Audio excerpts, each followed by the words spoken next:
They walked into my new home uninvited, and learned the one boundary I would never let them cross again. I had kept it a secret for months. Not out of spite, but because I wanted something that was truly mine. Something untouched by their constant judgment, opinions, and comparisons. The house wasn't extravagant. But it was perfect. A quiet street. A small garden where I could plant flowers. Enough space to finally breathe without being told I wasn't doing enough.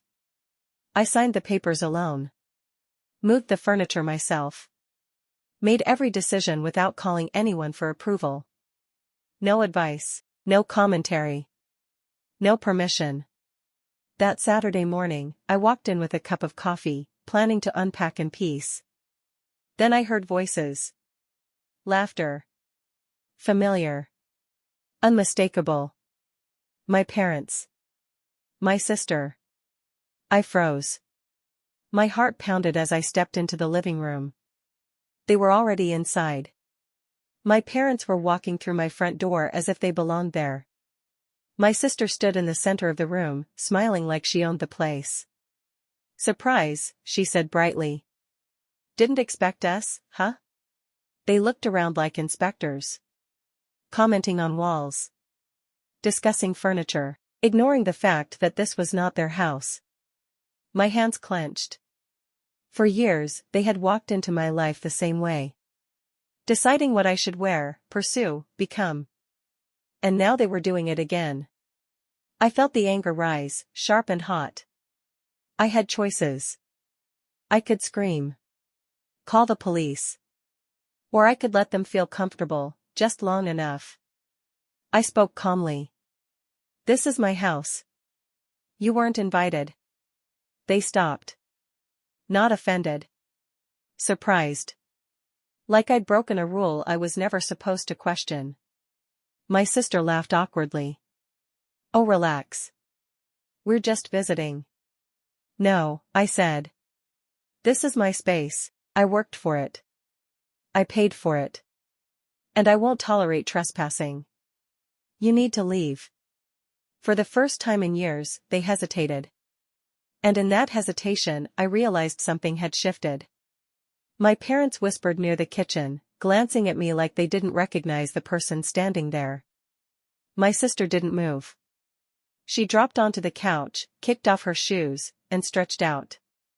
"You really thought we wouldn't find out," she said, smirking. "We're family. Everything you have belongs to all of us." Something inside me settled. Years of being belittled. Compared. Ignored. This wasn't just about a house. They believed I didn't deserve independence. I took a slow breath. "You've been wrong your entire life," I said steadily. "I built this alone. Every dollar. Every decision. You weren't invited because this isn't your home. You are trespassing." My father scoffed. "Trespassing? We're your family. You think you can shut us out?" I smiled, cold and certain. "I already have." They laughed nervously, unsure if I meant it. My sister tilted her head. "Don't be dramatic. We came to celebrate you." I stepped closer. "Celebrate?" I said quietly. "After years of mocking me? Controlling me? Telling me I'd never amount to anything?" My mother tried to interrupt. I raised my hand. "No. Let me finish. You laughed at my failures. Compared me to her. Dismissed every effort I made." I gestured around the room. "This is mine. Not because you allowed it. Not because you approved. I earned it alone." Their faces changed. Shock. Fear. Recognition. My sister snapped, "You think money makes you better than us?" I shook my head. "I don't care about being better," I said. "I care about being free." The room went silent. They had never seen me like this. Unyielding. Unafraid, I walked to the door and opened it. "I suggest you leave now," I said calmly. "Before I make this official." They hesitated. That hesitation meant everything. As they stepped outside, arguing, whispering, uncertain, I felt something deeper than victory. Relief.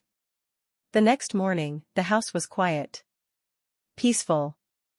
My phone buzzed with messages. Threats. Please.